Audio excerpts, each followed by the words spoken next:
Good morning. Today I wanted to talk about the laws of God. They begin with the 10 Commandments. Perhaps you've heard of them. These commandments are the primary basis for the Mosaic laws. They begin with the commands for showing reverence, worship, and honor to the Lord. And God spoke all these words. I am the Lord your God who brought you out of Egypt, out of the land of slavery. You shall have no other gods before me. You shall not make yourself an image in the form of anything in heaven above or on earth beneath or in the waters below. You shall not bow down to them or worship them. You shall not misuse the name of the Lord your God.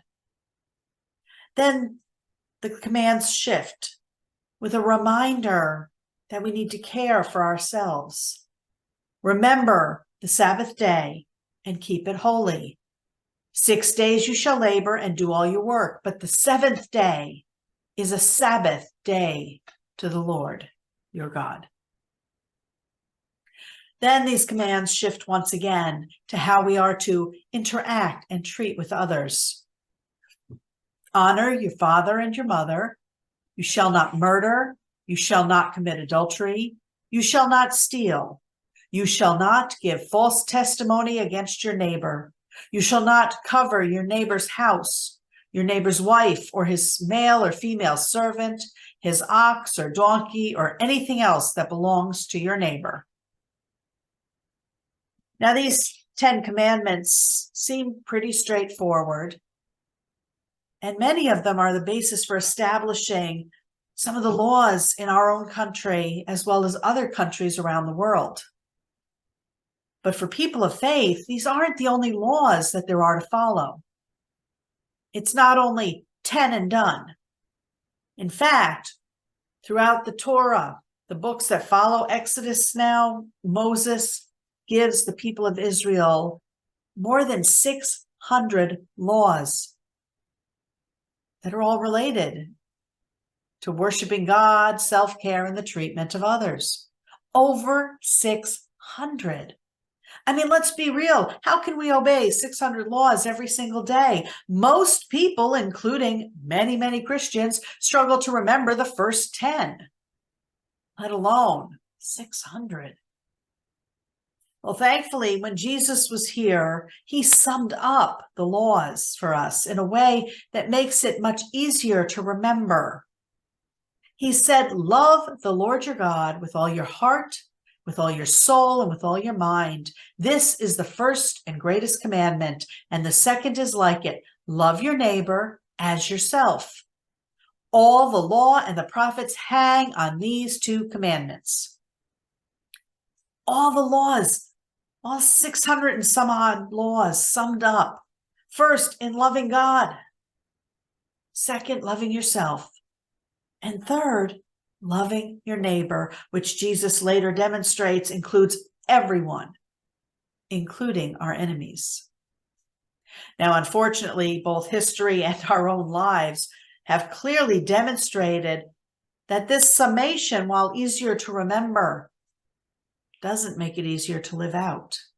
Let's face it, following God's commands is not easy.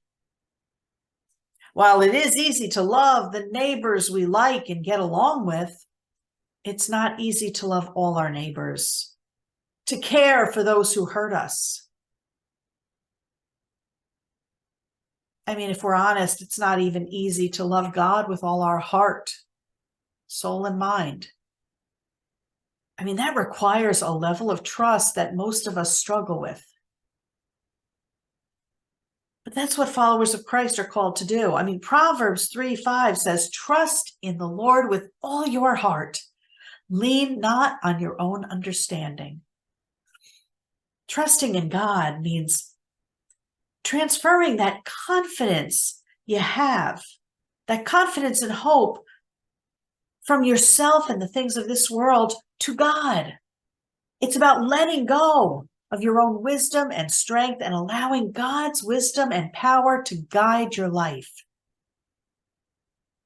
Again, not an easy thing to do because fear, anger, frustration can hold us back from truly obeying God's commands, from truly trusting in the Lord. But it's only when we trust God that we're able to let go of fear and anger and obey the Lord. Because trust in God is what brings love. And our obedience comes through love. As Jesus said, the law is about love. Loving God, loving self, loving neighbor. And when we trust in God,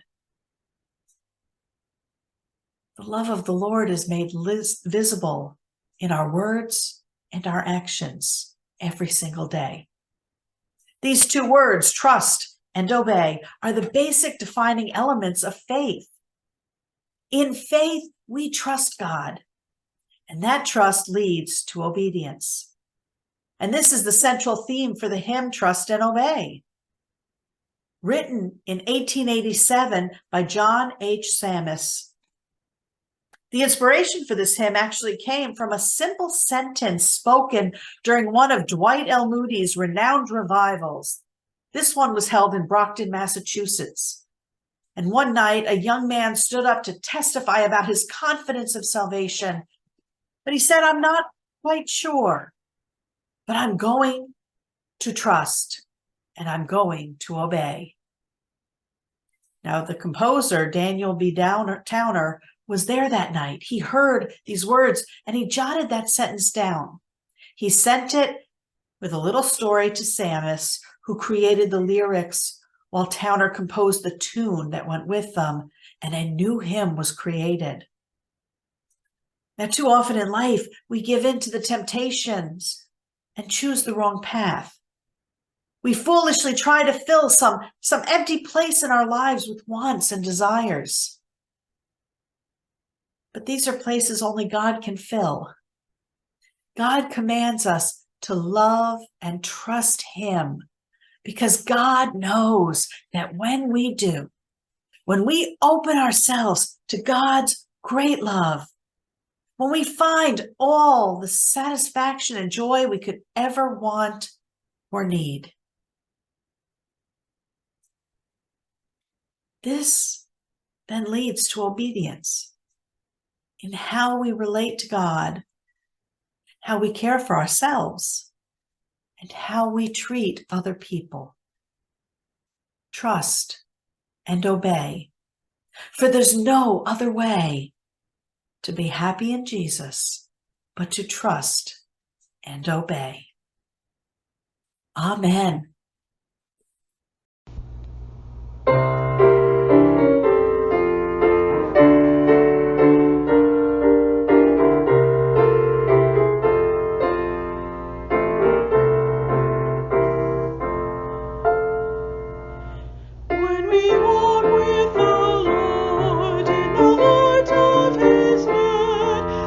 Glory he sheds on our way, when we do his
Israel.